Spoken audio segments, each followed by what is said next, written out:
మా ఇంట్లో ఒక టైము, ఒక టేబుల్ అని లేదండి. ఏదైనా కూడా వాళ్ళు ఎప్పుడు తింటారో, ఎప్పుడు పడుకుంటారో, నన్ను ఎప్పుడు పంపిస్తారో, నేను ఎప్పుడు తింటానో నాకు కూడా తెలియదండి. అలా ఉంటుంది మా ఇంట్లో.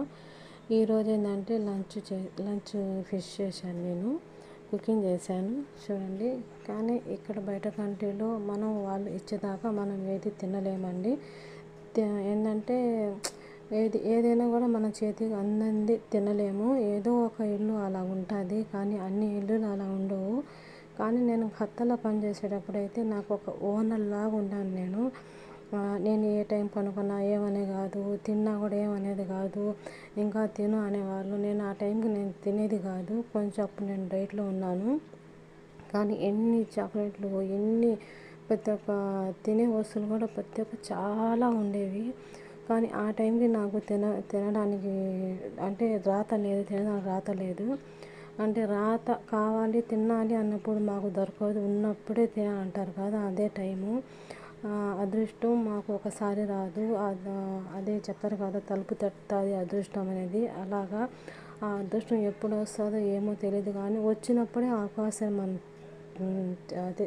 అవకాశాన్ని మేము తీసుకోవాలి. అప్పుడైతే అవకాశం ఏంటంటే వదులుకున్నాను. అంటే ఇప్పుడు డేట్ ఉన్నది కదా, తింటే ఎలాగని. కానీ ఈ ఇల్లు ఏంటంటే ఇప్పుడు నేను వాళ్ళు ఇచ్చేదాకా చూడాలి. వాళ్ళు తిని మిగిలిన దాకా నేను చూసుకొని ఉండాలి. ఏదైనా కూడా నా చేతులుగా నేను తీసుకొని తినలేను. చూడండి, ఆ రోజు నేను ఒక వీడియో పెట్టాను కదా, బయట వాళ్ళు అలా ఇస్తానని. కానీ ఇదేంటంటే ఈరోజు ఫిష్ చేశాను కదా, మొత్తం పెట్టేసిన తర్వాత వాళ్ళు మిగిలిన తర్వాత నేను పక్కన అది తీసుకొని తింటున్నానండి. గల్ఫ్ కంట్రీలో చాలామందికి ఇలాగే ఉంటుంది. కానీ ఎవరో కోటిలో ఒకరో, వందలో ఒకరో, వెయ్యిలో ఒకరు ఉంటారు కదా, అలాగా ఉన్నారు. కానీ ఏ ఇల్లు ఎలా ఉందో మాకు తెలియదండి. అది ఇంట్లో లోపల పనిచేసే వాళ్ళకి తెలుస్తుంది ఎన్ని ఇల్లు అయినా కూడా.